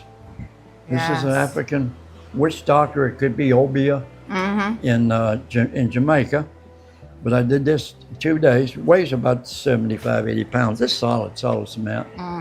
Sculpted it, and I used a mop for his hair. There's something I found washed up on the beach from some kind of animal. And then the beard here, little goatee, I borrowed it from Jerry Garcia. Okay. Yes. Okay. And then you got a lot of chicken feet. Yes, ma'am. That's the ambulance, or the talesman. Ah. Okay. I've got to, I think on my, I've used 10 pounds. I need some more to keep finishing up the phase of it. Truly amazing.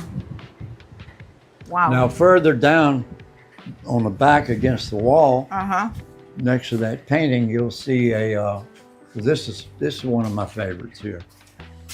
I guess the lighting's all right. Yeah. This one here, I call it the Trail of Tears. This piece of wood, it took 3 of us to bring it in. Wow. And you see the headdress, the Indian, see the nose? Yep. All of this was, the natural curvature was here. All I did was cut the lines. Wow. But it's called the Trail of Tears. That's when the white man screwed up with the Indians and really treated them wrong. And the history, the Trail of Tears, how many of them died. Now, by the way, the faces you see, the human faces, they're real people. I take and make molds of people's faces. Oh. And in turn, I can reproduce it. I can make a full size, I can make a face. All these people here are from Santa Clara. Oh, wow. So yeah, Santa Clara. But this is one of my favorites. Like I said, you see the eye and then there's the tear. Right. Because my father's Seminole Indian. Oh, okay. And Oma was Austrian. They met after the war. Then I showed up. That's where I get the blonde hair and blonde blue hair eyes. from, yes. Okay. Wow. This was a piece just washed up on the beach. Little Claire found it. And there's a movie called Hangover. It's really comical. The guy's going down the road. He got a giraffe, and he didn't look. There's an overpass. So that's just, everybody looks at it's giraffe. But see, that was the roots. And it washed around and rolled around, and it shapes and makes it. But this place, as far as me being an artist, it's fabulous. I mean, I walk out the front door and go down to the beach. And you can collect all And sorts just of material. Drag it up and bring it in. Yep. This is your dad. Yes, ma'am. Okay. Papa. That's Papa. World War II, Germany. Yep. Now, Foots is your actual last name? No, ma'am. Okay. That's a nickname because he got such big feet. Oh, I see. I've been called Foots all my life. Oh, wow. Yes. Let me take a look at your feet. See, I wear size? Oh, my gosh. What are they? Size 13? 17. 17? Yes, ma'am. Wow. Okay. And That's why I wear these. And yeah. it's hard to really find them, but they're comfortable. Yeah. They're comfortable. And so your dad was also nicknamed Foots. His name was Stretch. Stretch. Okay. Yeah. Stretch. Major Okay. General Backus gave him that name. Papa, he went through the war with Patton, 3rd Army. Then from there he went with Korea. And then from there he went to the Cuban Missile Crisis. He was involved in the Cuban Missile Crisis. Always looking back now, I think he was a spook. He just, because he would disappear. I remember one night, I had to go to the bathroom. That was in '62. That's when all hell was tearing loose with the Cuban Missile Crisis. And phone rang. So I went back around the corner, but I was peeking. Oma answered the phone. She said, Bill, it's for you. He just said, hello. And he just said, yes, sir. Yes, sir. Yes, sir. And then he hung up the phone. He said, pack my bag. Well, I went back to sleep. Got up the next morning. I said, where's Papa? And she said he had to go away. Wow. He didn't show up 6 months. You never ask him why. You never. He was an authority figure. If he told me to jump off this roof, I'd ask him which end. He said that end, and he'd do it. You just do it. You just don't question it. Yeah. Now, he was stern, but he shaped and molded me. Yeah. He was a very handsome man, too, I must Oh, say. yeah, he was a lady killer back then. Omar said, when I finally got him, he had a lot of miles. Yeah. He kind of snickered about it. Oh, my goodness. Did But you I have miss him. siblings and stuff as well? Pardon me? You have a lot of siblings, or how many? Well, I got a brother, and I got a sister. Okay. And sounds terrible, but I couldn't tell you if they're dead or alive. I really don't care because when he passed away, everybody got stupid, Oh. and I don't want no part of it. Yeah. You know, you do it, you take it, you leave me alone. Yeah. No. Just. Yeah. So I couldn't tell you if they're dead or alive. That sounds terrible, but that's just the way it is. Yeah. Yeah, I understand. And now this one is I call the morning. I got to do the writing on the bottom of it. Okay. And I really put my heart into that one. In fact, everything I do, but that in particular, that's part of an old porthole. And now you've got tile. And then I've got the leftover Trek deck. That's what I use. I turn it over. In fact, the piece that we're doing in Cayman at the art thing, you're going to see we use this for the frame. We cut it. Oh, okay. Cut it with 2 pieces, and then you'll see it. Right. Very We good. turn it back and it says my thoughts, feelings, and emotions. Yes. But that's the morning. What I want to do, I'm really back at into the copper. I want to do the forging and I can make things, and I've done this all my life, all my life, and I just enjoy it. I mean, it's my love. Yeah. Yeah. It's my passion. It helps keep me alive and my sanity. Yes. How old are you, Foots, if you don't mind me asking? I'm 71 years old. Come September, Lord spare my life, I'll be 72. Wow. Very nice. Time flies when you're having fun. Absolutely. Very good. Wow. I always make a joke It's to a some lot. people. I said, well, what are you doing now? I said, I'm just trying to stay out of jail. You and I both, apparently. Now, this one is Mephistopheles. And I put my heart into this one too, like all of them. But this one, the tourists, they love it. Some of them get a little freaked out. Then let me interrupt a minute. Sometimes I get WD people. I call them WDs. Okay. And they asked me, I came up with that. A friend of mine asked me, he said, well, what do you call them WDs? I said, because they're so tight, you got to spray their backside with WD-40 once a day to loosen them up. To loosen them up a little But bit. this one I give it motion. I said, you want to see something creepy? I said, what's that? His head moves. Yeah. I give it motion. I can take this off, Yeah. swap it with Banshee, which she's in there. Oh, okay. Yeah, that one there's fixed. That's Hades there. Yeah. But to give you an idea of the amount of work that's involved in it, I use copper and stainless steel. I will not use regular steel because eventually it's going to blow out Right. with salt and all, parts per million. So I use I use sand, not just beach stuff. I use real sand and cement, or just pure cement. Mix up a big bowl. Then I take this. Wow, that takes a lot of time. Thousands and thousands and thousands of time, because her arm, from the shoulder down here was a copper cage and a wire, but it's only that big around. And you start layering the cement up on it, and then you got to stop to let it sit. Put too much, it'll slump on it. It'll fall. So you just keep adding and adding, and I'll come back and add and add and add. But it's just tens of thousands of times. Wow. And I use my hands for the model. I just extended them Yep.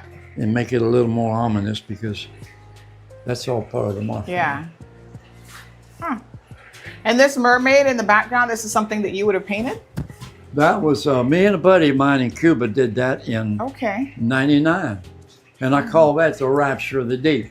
Mm-hmm. I don't know if you're familiar with diving, but I've done my share. But Mm-hmm. when you get down so deep, you start getting what they call nitrogen narcosis. They The call it bends. rapture, no, No, that's different. just different. Oh, You go start getting weird.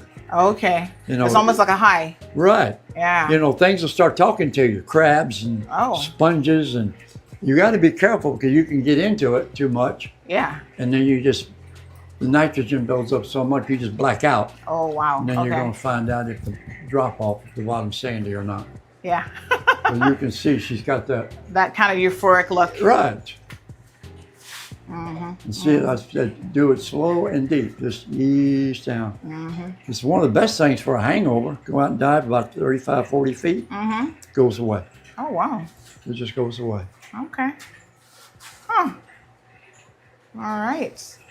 So this is your kitchen, but there's artwork everywhere. There's no Yeah. place that pretty much It is. Isn't covered. That's my little spot. Everything else Yeah. is like, a workspace for your art yeah, and and stuff. I got plans for this and that, and I'm not the best housekeeper, but and, see, I did Yeah, a yeah, self-portrait here.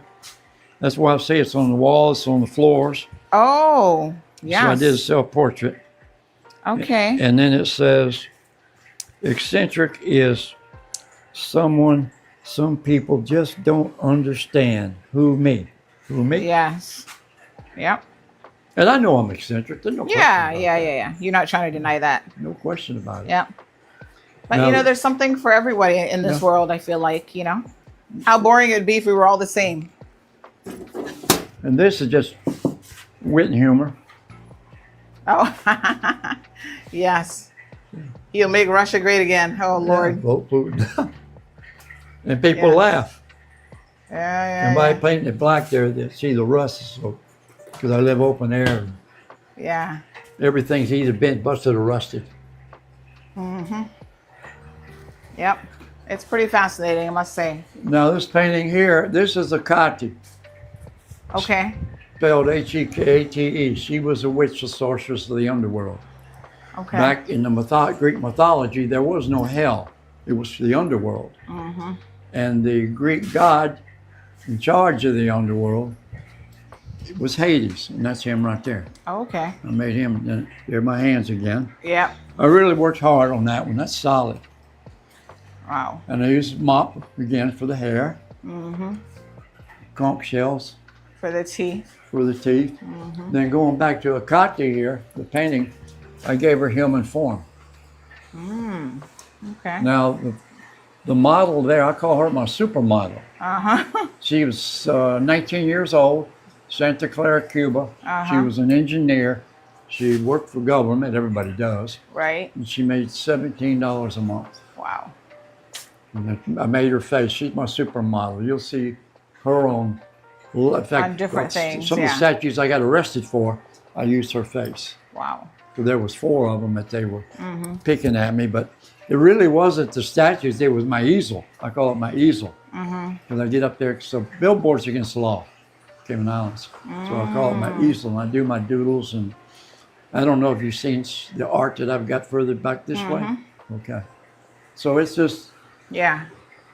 art. And this looks like Cuban inspired here on the door. Oh, now he's my hero there. He's your hero there. I'm going to tell you that right now. That is Yes. my hero. And Yep. by doing the door black, and this is black and white, Yes. it's Is beautiful. that charcoal that you've used to do that? Pardon me? Is that charcoal or No, what's paint. that's Paint. paint. Oh wow. I like to do things in black and white. Yes. Black and white, different shades of gray. Yep. I don't really put a whole lot of color. Yeah. I don't ask me why. Mm-hmm. I might add a little bit, but Mm-hmm. it's like a magnet. I'm pulled back. I'm drawn to it. Mm-hmm. I don't understand why, but that's Yep. the way it is. Yeah. These are my hands. I Yeah. have a process to make my hands. These are my hands. Right. So this wall has a lot of mask, skull heads, hands, and then the little snake-looking things. See, I as got well. this idea from Indiana Jones, the Raiders of the Lost Ark. Remember, he was down there, and then the snake started coming through. That's what gave me the idea. Okay. And there's a whole bunch of them there. How many, if you had to count how many faces you've done, how many do you think are in here? I've tried to count them, and It's a lot. You can't. You know, I'd have to. I just can't do it. Yeah. But these are real people. Yeah. Wow. These are real people. These are real people. Real people. All the human faces, they're all real people from all over the world. Wow. Pretty fascinating. There's more in here, but I'm in the middle of painting. Oh, okay. So I've got. So at any given time, you're always working on something. Always, constantly. Okay. Yep. So I'm just. I love Cuba. That's yeah. cute. I got to get back with it. Yeah. There's things I've got to do. I'm scheduled to have surgery on my neck. I got bad problems. Okay. They got to take out 2 vertebrae. Uh-oh. Try to straighten out my spine and put plate screws and pins. Once they do that, I can't do this. I can't do that. I can't do this, and I can't do that. I'll be like Frankenstein, but that way the pain will go away. Right. Yep. And a lot of things you're going to see in here is from music. Music inspired my art. Music inspired. That right there, Living on a Prayer. Bon Jovi. See, there's a little wit and humor there. It says, "Today's special, me." Well, let me get something for you. Hold on just a second. I'm looking forward to getting into that tumbler. It's been going for a couple of weeks. Yes. Wow. All right, young lady, that's for you because it might get a little hot and sweaty. Yes. Can we go outside and look at a few? Thank you, darling. Can we look at a few pieces outside as well? Yes. Because you're right on the ocean front. I got to tell you, you've got a beautiful view out here. Yeah. Let me show you this. This is a piece of wood here I found on the bluff. I did that. That's Medusa. And everything in here, like I said, it's work. I've got a plan for these. I'm fixing to start on these. I think this person might be your favorite artist, Clive, and you enjoy Jimmy Buffett. Oh, yes. Yes. I met him back in 71. Yeah. Yeah. You know, a lot of people didn't know Jimmy Buffett was 1971. very good author, actually. Yeah. Yeah, So- Cleve Cuthbert, he's my favorite writer. Yes. And then I got more in here. That goes up top, Stairway to Heaven. Okay. I got a loft up there. I've got a bed built in. Oh, I got a nice. bathroom and TV and a DVD player. And sometimes I go up there with a bottle of wine or 2 and just relax and chill out. This is Banshee. This one I really put my heart into. And like I explained to you before, you see these little spots constantly. And I gave her some motion. Okay. Yep. But overall, as a whole, it might sound I'm being conceited, but I kind of keep a mental note. Yeah. Is this I'm the Cuban learning about girlfriend again, or 90 is this somebody else? 94% pro. People like my art. Yeah. So you can't Yeah. please everybody. Yeah. Well, That was a girlfriend I had for 5 years. I call her Okay. Lost Love. Catherine. Her nickname was Turtle. Catherine May. We were together 5 years. She had 2 kids spawned from the devil. I mean, they did not mind. Leslie and Lindsay. And she wanted to get married. She gave me an ultimatum. She said, "I want to get married. I want to get married now." I said, "Baby, I just can't do it right now." that wasn't for you. Walked out the door. Oh. Next. Yeah. Why didn't you ever want to get married? Have you thought about that? Pardon me now? Why didn't you ever want to get married? Have you thought about why? I like being alone. You just like being alone. I do. I'm basically. But how are you alone when you have a girlfriend for 5 years? She was here, right? Or did she leave and travel and come back? Well, no. She didn't live with me. Oh, I No, see. She lived with her mom and So- the 2 kids. Okay. And I was so you in- like a long distance relationship? Right. I was in transit. Okay. I lived out in country, Fowl River. She lived in Pritchard. Took me about 30 minutes to get there. Ah, I see. So okay. And then she'd come down on the weekends, Yes. Wednesdays, and then Saturday and Sundays, and Okay. we spend time together. So you don't mind a long distance companionship, on your terms. But I've got to the age now. I don't want. You can't be bothered. Here's my love. I Look know. at it. I feel you. Another thing that's comical is moths are nesting in here. And when the light's on at night, it's really beautiful in here at night. I've got working my lighting up. It all makes a big, huge difference. But the little moths in there, and if you see all the little spider webs, there's the little bitty tiny spiders. Oh, wow. The body's probably no bigger than a pinhead and got skinny little legs like fine as hair. So they're making this their home as well. Right. So they doing their thing and they're all over the place. And you just leave them alone. You don't bother them. Yeah. This is my pit bull puppy dog right here.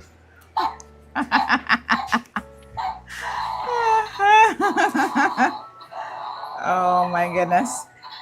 He sounds like my little one sometimes. He gets a little crazy.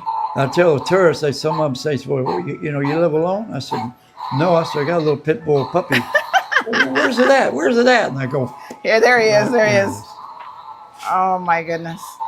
That's too funny. Very fascinating. She don't pee on the floor, so you don't. You don't have to feed it. That's the best kind of pet. That's it. All right, let's take a look at, I'm going to grab my little stuff here. Thank you so much for the t-shirt, by the way. You're quite welcome. I love that. And we're going to have a little look outside at some of the artwork. So you put stuff outside. Is it because you just ran out of space, or you like to actually showcase it so that when people come or driving by, they can see it as well? Well, what I do is when I make a piece, I'm like, hell, that's cool. I'll just put it there. Yeah. Now I had trouble with storm, as you see, messed up the cabana. Right. I'm having to clean that up. Then I had the Shabola was all over the place. It was just taking, and I just cleaning it all up. Then I'm gonna go back and bring in gravel and put it back like it is out here. Yeah. But this is so beautiful out here. You can just sit here and enjoy the ocean breeze. He's not home. He might be over there. I got a frog. He's either there or there. And at night, I leave a light on here, and then the bugs, and then he goes and eats the bugs. Nice. Huh. But it's just art. Yeah. Hotel California. See, I did that in memory of Mr. Moran. Oh, yes. But I am, honestly, inside, I am running out of room to a point.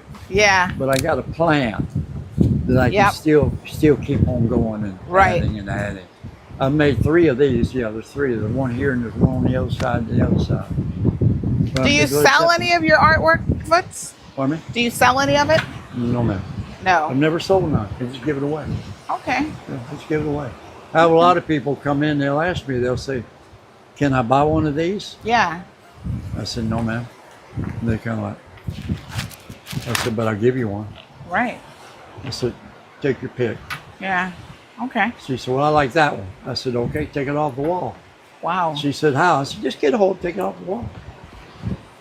I'm giving away a lot of how have you survived then if you're not even selling your artwork? I've worked hard all my life. Because I know you said you did construction at one point. Right. But I've worked hard all my life. I've got Social Security. Okay. And I live cheap. Yeah. I don't. You're not splurging on anything. I'm not flagrant. I just, somebody gave me this shirt. I like to go to the humane place over in Grand. The little thrift shop. Yeah. Love it. That in the bookstore. So I just pick up some t-shirts here and some shorts, but the shoes I got to order because I got that issue there. Yeah. Now this used to be my easel. That got blown down in the storm, so I put that up. I got big canvases I stretch out. But I got it right there. It said, I did that in 16. And it said, a true artist is about passion, not price. Very true. Because whenever I'm doing something, I'm not thinking about money. Yeah, exactly. No. Were you really surprised when the government started to get involved in trying to censor you? Yeah, trying to dictate. Yeah. That's all it is. They're trying to dictate. That's what happened is I had enough. Yes. And then I started pushing back. Yeah. and you can go online Oh yeah. and you can see my easel. Yes. I'll put people's names up there. Right. And that's when it hit the fan. It wasn't the sculptures. It was all about the easel. I see. What message was on it then? Right. Yes. Okay. Now the Reaper down there, I did that in 6 days. Wow. That's all solid cement. I mean, when I get going on something, I'm just like a machine. You just stay on it. Then I recycle I used to be in charge of the divvy, the maintenance there. Mm-hmm. And when they tore down the timeshares, I went and got all the shower stall doors. Mm-hmm. And that's how I made my snow in hell. Okay. It's amazing. And I don't know if you've seen the front of that. It's kind of a little Yeah. bit of wit and humor. Now, my soldier crabs, normally there's just thousands That of is them. huge. I feed them. Oh my That's God. nothing. That's nothing. Really? You He see- is you see so the- big. You see the darkness in that Oh my sand? God. Hold on. Let me see if I can I zoom in gotta on cook those. for them. They like spaghetti. Wow. They like spaghetti. There's a lot of them down there. Oh my gosh. That In one fact- over there, he's pretty big. Yeah, you sit tight. I'll show you something. Oh my God. Huge. Look at that soldier crab. I don't even know they could get so big. Oh my God. My daughter would have loved to have seen these big ones. Whoa. Look at them. That is something else. He said he feeds them. Huh. Why wait? Live now. Wow. That's pretty cool. I go down there and have a closer look at them, but wow. That's pretty interesting.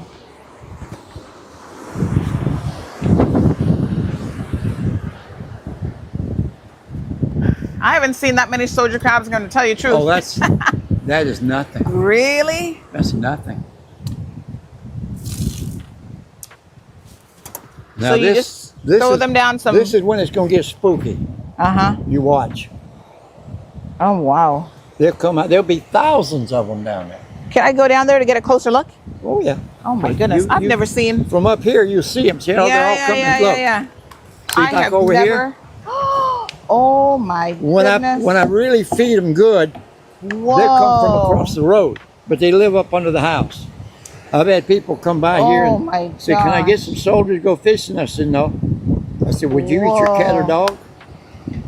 They're my Oh, pets. my goodness. I have never you seen... ain't seen nothing yet. They stick around. Yeah, Oh, wow. it's hilarious.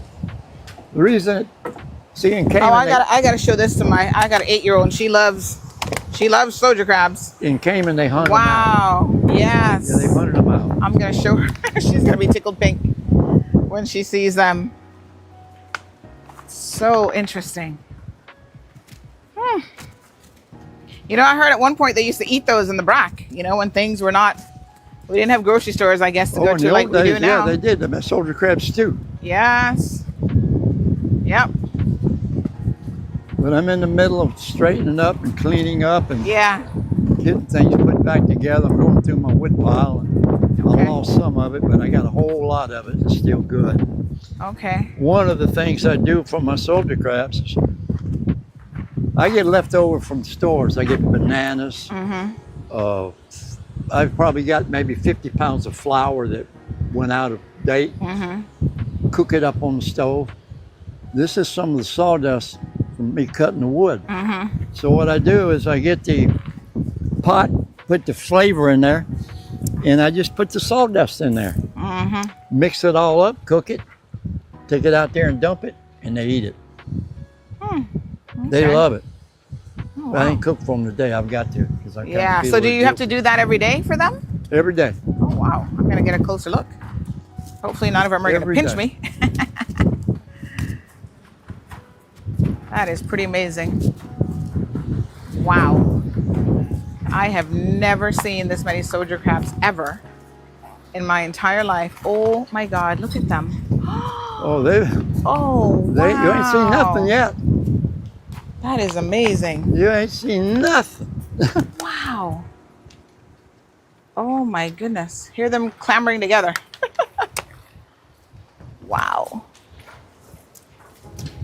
So they're just underneath the house. Oh, look, they're coming from everywhere. Look, Whoa. this whole ground will be covered. See them? Oh, hold on. Hold this for me, Foots. I'm going to take a picture so I can send her. Because she is going to think this is so cool. That's Wendy Ledger calling me. I'm going to call her back.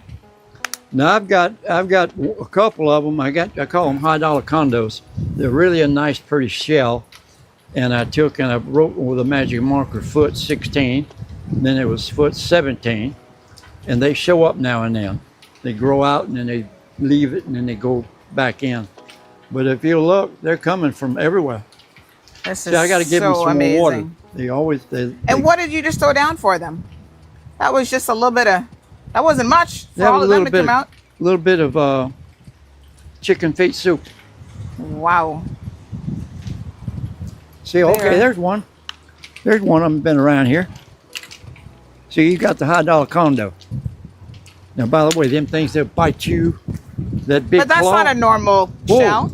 It'll hurt you. They'll use any kind of shell, or because that shell looks a little bit different. Why does that one look so different? But they will bite you. They will. I mean, that big claw will cut the end of your finger off just that quick. Look at them. They're all coming and clamoring now. See, here they come. Yeah. Their sense of smell is unbelievable. Wow. That is amazing. Soldier crabs. Whoa. And some of them are huge. How long do they live for? Do you know? I couldn't tell you. Okay. When I was living in Little Cayman, I had a there. load of them like this, but yeah, I've got somewhere in one of my phone cameras. I don't know what they were doing. This whole base, this whole ambulance was totally covered with soldier crabs. I don't know why. That is pretty cool. Look at this little fella. He's making his way over. Now, what I'll do sometimes too is I'll take food, or if I've got some bacon grease or something like that, I'll come and just pour it on these faces. And then the soldier crabs come in there just like crawling all over. It makes a good, photo and video. Absolutely. Wow. Yeah, have you ever heard them? They grunt. No, really? Yeah, they grunt. Oh wow! Well, I hear them. I definitely hear them making a lot of noise with their. They grunt. Clambering on top of each other's shells. Look at that. See this one? He's been around a long time because his shell is clean. See it? So he's been around a long time. He moved. I took and for a while there, I would take and paint some of the shells blue, yellow, purple, whatever. See, there's one pretty good sized boy there. There's some even bigger than that. Yes. Wow. But some people down the road, a couple of miles, came by one day and said, "Hey, here's one of your soldier crabs." Oh my goodness. So they just hang around under the house. They're still coming. I tell you what, I've never seen anything like this before. It's pretty amazing. But I'm gonna cook something up for them today. Yeah. Wow. Wow. They keep me company. Sure. That is really, really fascinating. This is amazing. Thank you so much for a little miniature tour. I enjoyed it. I really appreciate you taking the time. I've always, whenever I haven't been to the rack in a while, I'll be honest, but whenever I come by, I always think, oh, one of these days I'm going to go there and check it out. Are they getting the free speech figured out? We're trying to get there. It's one day at a time. Read it. Yes. RCIPS, be real. Don't piss on my back and tell me it's raining. You can't fix stupid. Life. What does the other part say? Shit happens. Oh, yeah. Peace be with you. Yes. I see. Sweet home, Alabama. But like I said, I just wondered. Here's one that John Wayne, he's noted for. It says, life is tough. Yes. But it's even tougher when you're stupid. Uh-huh. Question, why be stupid? That's a good question. Trust me. Sometimes I ask that question a couple times a day. This is beautiful. Absolutely beautiful. These rocks here. So what do you think will happen to this if anything ever happens to you? Do you have any instructions on what you want? Oh, I've already got that covered. Okay, good. I got that covered. Yeah, you can leave it as a little museum. Believe me, they're not going to take my art to the dump. Nope. Yeah. I got that covered. Good. In fact, he wants to make a gallery out of it. Yeah. So I got to do some maintenance, and I've got that building can be put into an apartment, but right now I'm doing whatever I'm going to do. Yeah. Okay. But there's some more wit and humor. It says, snow in hell. Come join us, free beer. Yep.